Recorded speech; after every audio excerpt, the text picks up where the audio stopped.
Right, we're now live on YouTube.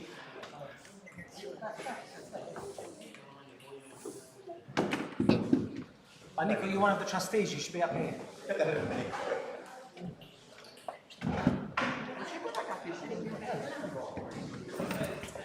Yeah, I'll get another seat.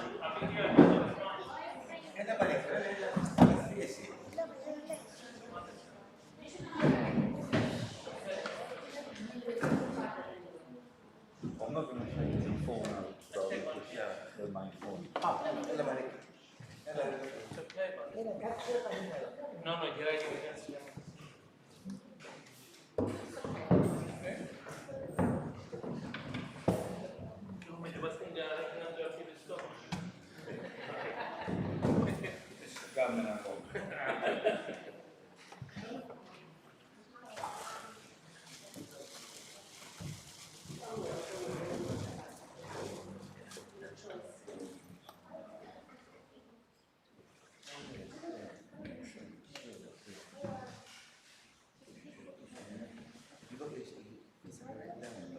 Yeah, I've got something.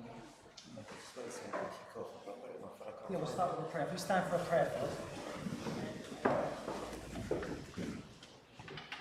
Ευλογητός η Χριστέ ο Θεός ημών, ο πανσόφους τους αλείς αναδείξας, καταπέμψας αυτής το πνεύμα το Αγίον και δι' αυτόν την οικουμένης αγινεύσας φιλανθρώπε δόξασι.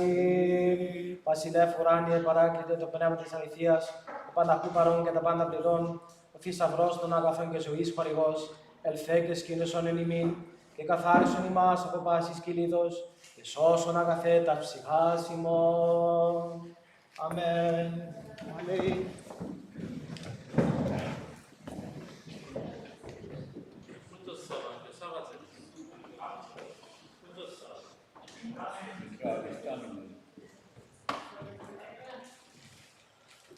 All right, well, we'll start, everybody. So thank you very much for remaining behind and giving up your Sunday.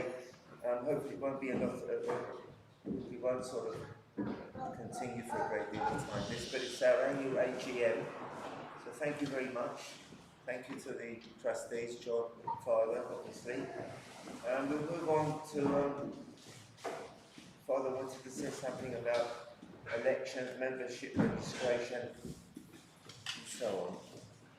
Yeah, so I'll speak in English. So the main reason for holding this AGM is that the Archdiocese has told us, and told all communities really, that we need to have elections every 2 years. We had, our last elections were in 2013. Before that was quite a while before. And lots of communities, many communities have not had elections for a long time. And the Archdiocese, trying to kind of put things in order in a certain sense, has said, no, we have to have elections every 2 years. And the elections were going to be happening earlier, but because of COVID, they got delayed. So the elections now will be on Sunday, October the 3rd. And that will be elections for the community board, which is made up of 12 people. I'm also there as a representative of the Archbishop, but I'm not one of the 12. It's 12 other people apart from me. 8 people get elected at the elections, and 4 other people are appointed by the Archbishop. So these elections will be on October the 3rd. Our main task today is to tell you a bit about the elections. So we've told you when they're happening, October the 3rd. And to tell you, and the main thing we have to do today is to elect 4 people to administer the elections. I lead the elections with 4 other people. So I'm going to need 4 other people to help me administer the elections. But we'll come to that in a minute. Just to tell you a bit more about the elections. So they'll be held October the 3rd, and they'll be held the next time in 2023. So when you get to vote, and we'll talk about who can vote in a minute. It will be for the next 2 years, so until December 2023. And you'll be voting for 8 people. In order to vote, you have to be a registered member of the church. So that means that you've filled out a membership form, you've pledged a contribution for the year, and that has been received, and then you're allowed to vote at the elections. We're going to allow, at this time, because of COVID, because of various things, if people turn up to vote on the day, on October the 3rd, we'll allow them to register on the day as members, to declare what contribution they're going to make to the church, and then they'll be allowed to vote. But that's an unusual situation. In the future, we will not be doing that. So you'll be voting for 8 people, and these 8 people, after they've been elected, whoever are the 8 people that are elected, the Archdiocese will then appoint 4 others to make up the 12, and then there's an oath-taking ceremony in the church, where all 12 swear on the Holy Gospel that they will be faithful to the traditions of the church, they'll work for the progress of the community, and then they're considered elected. If anyone refuses to do that, they lose their place. They're no longer on the board. They can't serve on the board. And in voting for people, we need to be mindful that we're voting, especially because of COVID now, where we've seen the volunteer base of the church has almost completely evaporated. It's been very difficult for those of us who stuck around to keep the church going. Very incredibly difficult. But no blame is placed on anyone. We just did not have the volunteers that we needed to keep everything going. And that's the reason why we had a lot of closed services. For Vega Bendavgosto, we had a lot of closed services. We just didn't have the people to come and be present at the services, to sing, to be at the door. Hopefully now things are going to improve.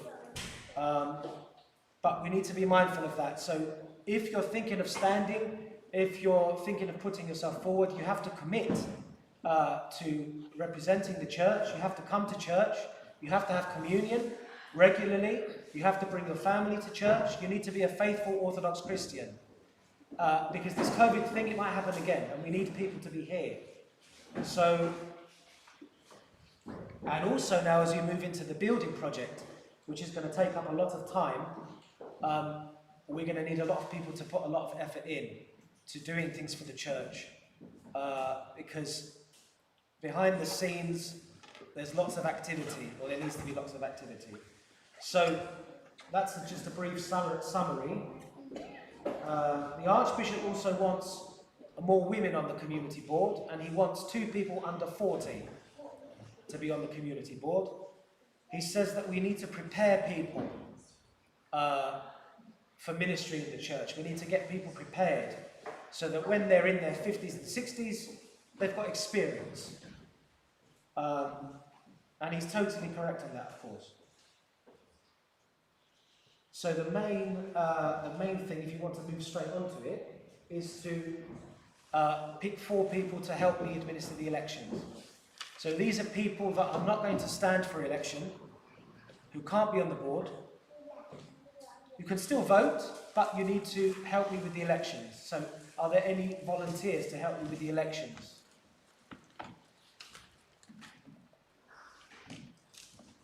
Okay, we've got May, we've got Anna, thank you very much. Anyone else?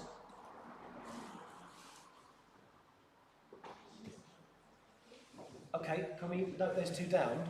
It's May Smart and Anna. Strictly we should have an election, but there's 2, we've got 2, so I don't think we're going to be...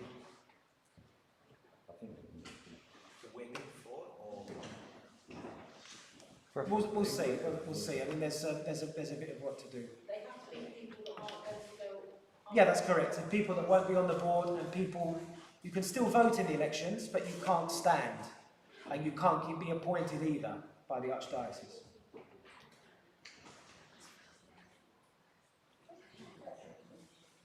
So what I think we'll do then is, if everyone's happy, we consider Anna and May on the election committee.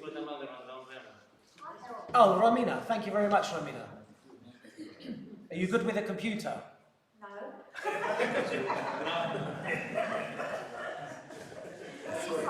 You get Manika to help you.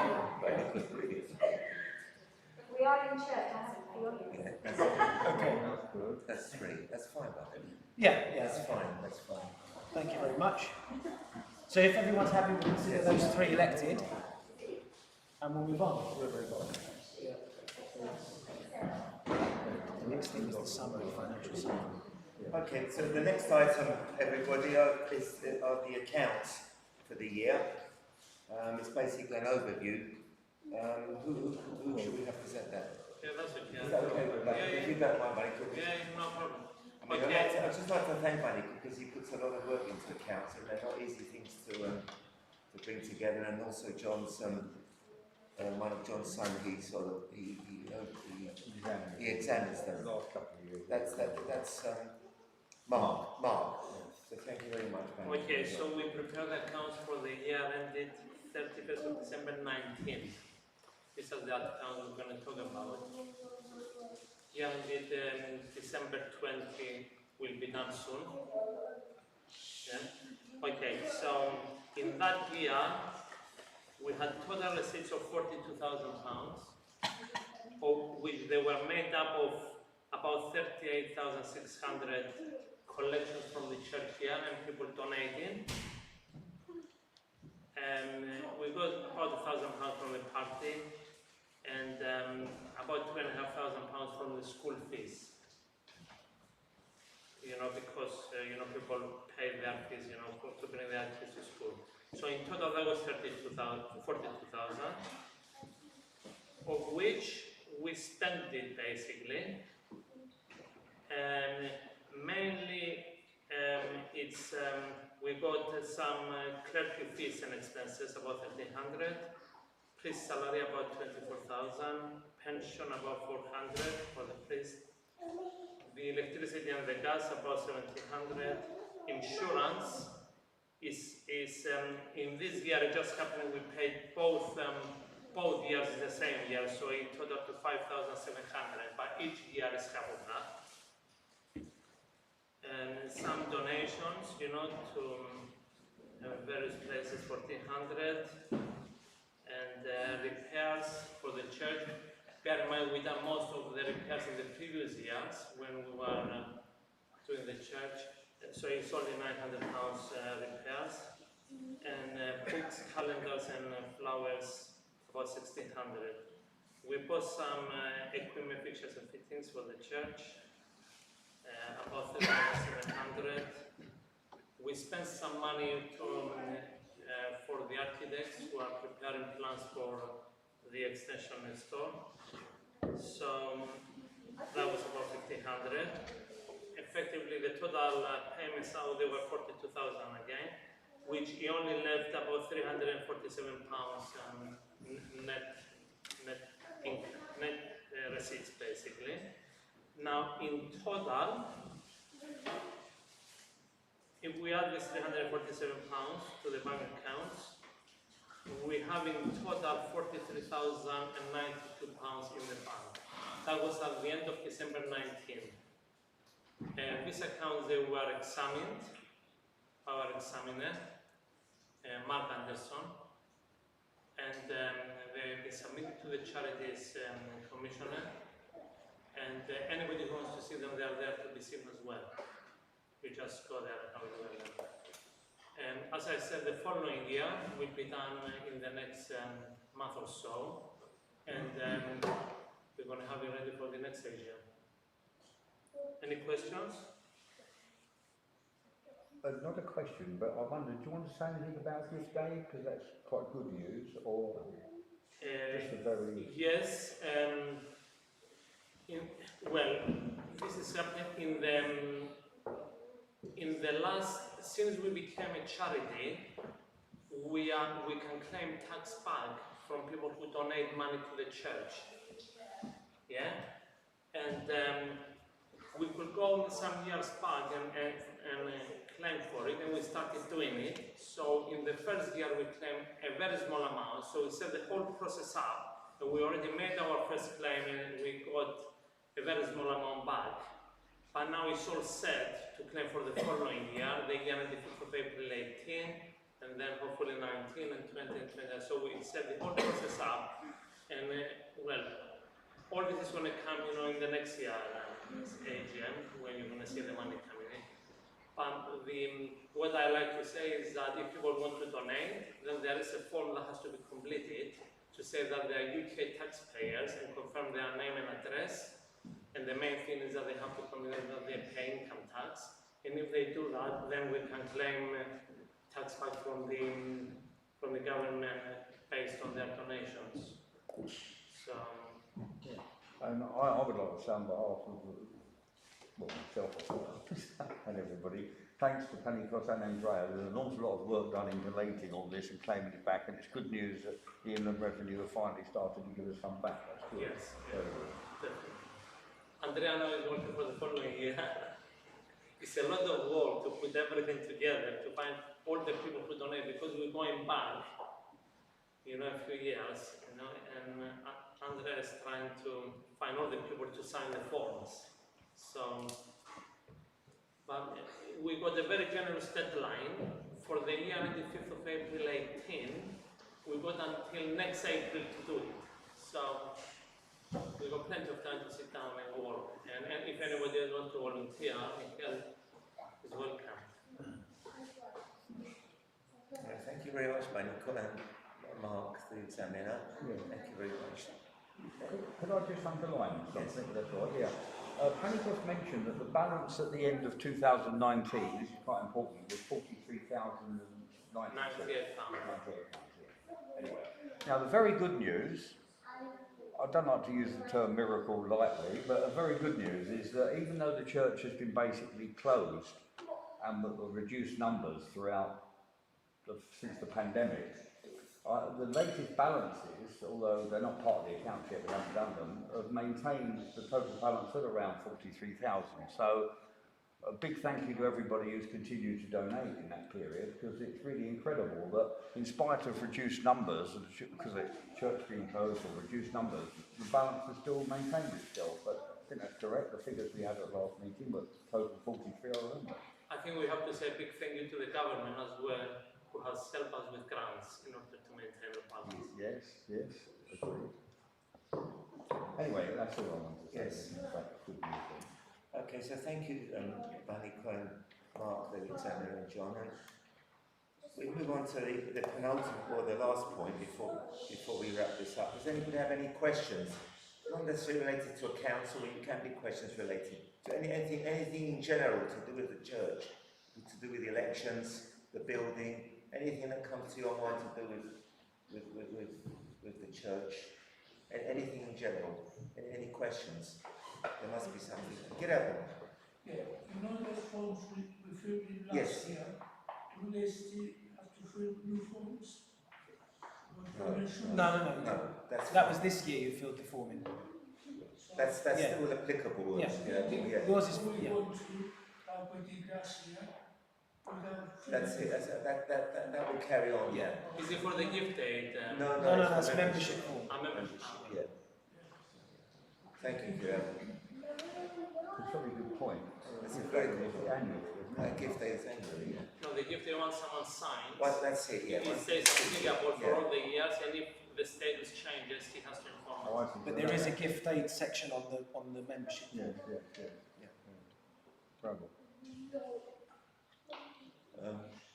Any more questions? May might have a question. No, I'm not sure about the membership form. Can somebody tell me a bit Well, more? if you want to explain something. Yeah, so as I said, in order to vote in the elections, you need to register as a member of the church. So I've got some membership forms at the end. You fill in your details, you consent to us contacting you, either by phone, email, letter, and you make a pledge. You pledge something for the year, a tokenistic amount. There's also a section to fill in what you're happy doing, if you're happy to help with various things, singing, cleaning, visiting people, teaching. You tick there, and then you submit it. And only people that do that can stand for the community board and vote for the elections. Thank you. But I've got some forms for you if you want to take one as you leave, if you haven't already filled one out. I don't remember my name. Any more questions? Sophia, you got any questions? No? Ναι, είμαστε στο να σου δώσω μια Να σου δώσω. να σου δώσουμε ένα. Α, έχεις την. Εντάξει. Έχεις τρεις εβδομάδες. Συγγνώμη, Σοφία. Ναι, πες μας. Πρέπει να βάλουμε πώς αναδυούμε με τον μήνα στην εκκλησία. Δεν θέλει η Σοφία, μην γίνει τίποτε. Και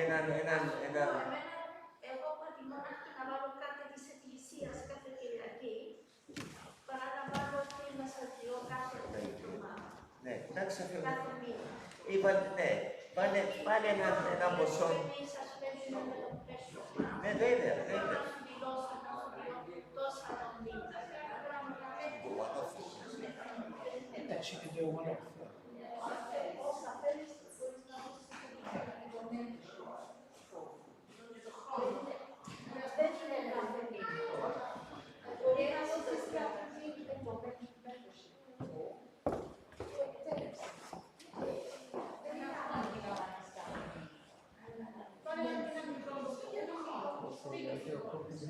No, Sophia has one more that I don't mention. It can be a one-off thing.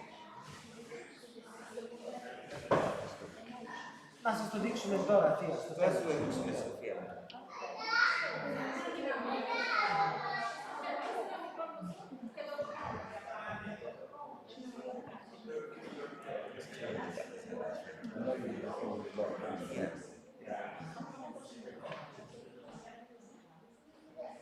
Αυτό που λέει είναι πολύ σημαντικό, διότι δεν ξέρεις αν μπορείς κάθε μήνα να διάσεις το ίδιο. Για αυτούς μπορείς να βάλεις κάτι για το χρόνο. Έναν ξεχωριστό ποσό Ένα ποσό και τέλεσε. να βάλεις κάτι χαμηλό και αν θέλεις να βάλεις και κάτι περισσότερο. Το λόγο που τα κάνουμε αυτά είναι ότι ο Αρχιεπίσκοπος στην παλιά στην Εκκλησία η κάθε οικογένεια έδωκε κάτι στην Εκκλησία ή το μήνα ή κάθε εβδομάδα. Ύστερα που ήρθαμε στην Αγγλία είχαμε ένα σύστημα, αν θέλεις βάφτιση, 100 λίρες. Αν θέλεις κερί, 5 λίρες. Αν θέλεις γάμο, 200 λίρες. Αυτό δεν είναι σωστό. Δεν είναι σωστό. Δεν πουλούμε μυστήρια. Δεν είναι business αυτό. Η Εκκλησία, η χάρις του Αγίου Πνεύματος είναι δωρεάν. Αυτά όλα που έχουμε τιμές είναι λάθος. Είναι μεγάλο λάθος, συγχωρείτε με. Και ο Αρχιεπίσκοπος για να μας βάλει σε μια σωστή τάξη, λέγει ότι καλύτερα να μετακομίσετε και σιγά σιγά να πείτε στον κόσμο να δώσουν κάτι το μήνα ή κάτι το χρόνο, ό,τι μπορούσαν όμως. Δεν σας πιέζουν, δεν είναι πίεση, είναι απλώς τι μπορείτε. Ένας μπορεί μόνο να δώσει 10 λίρες το μήνα. Άλλος μπορεί να δώσει 100 λίρες το μήνα. Δεν είναι πρόβλημα. Δεν είναι πρόβλημα, αλλά κατανοώ τι λέει. Είναι σωστό. Αλλά αν κοιτάξεις τη φόρμα, γράφει εκεί ή να δώσεις κάτι το μήνα ή το χρόνο, όπως θέλετε. Σαν εγώ δίνω κάθε μήνα κάτι. Αλλά έτσι είναι το σύστημά μου. Το δίνει μέσα τα δίκτυα της τράπεζας. Όχι, δεν βάλεις αυτά. Όχι. Να τα στέλνεις εσύ. Όχι, δεν είναι direct debit. Δεν πρέπει να γράφεις στοιχεία. Ναι, θα σας το δείξω, φίλε.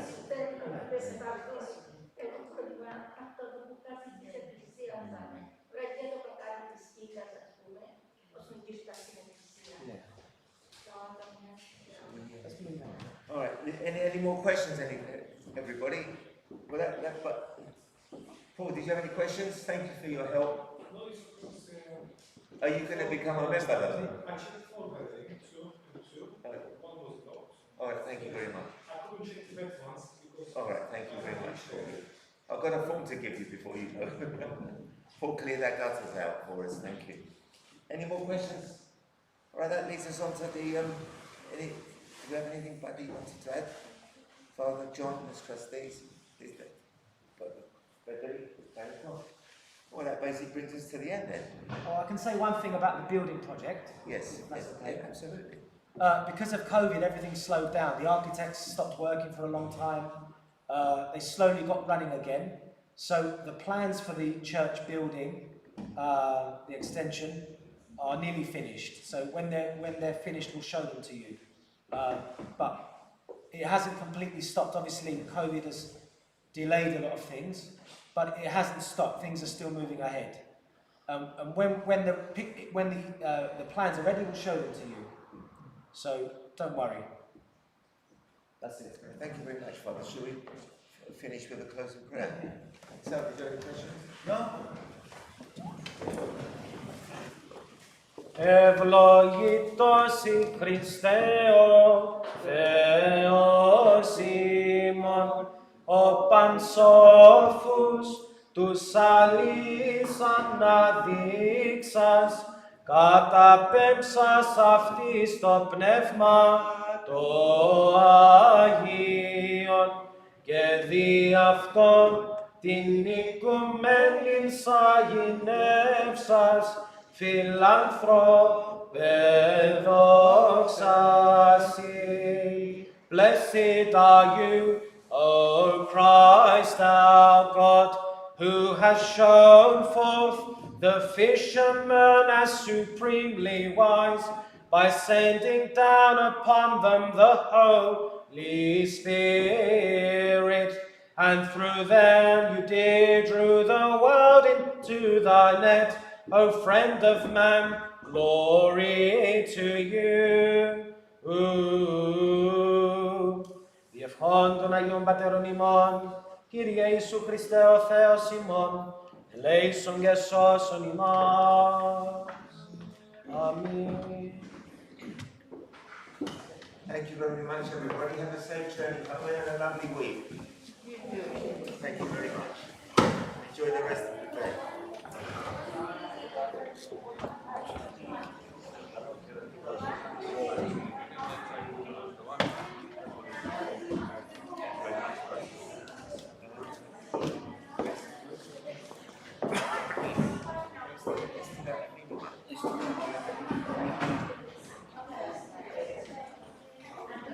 Thank you, John. Thank you, Anna.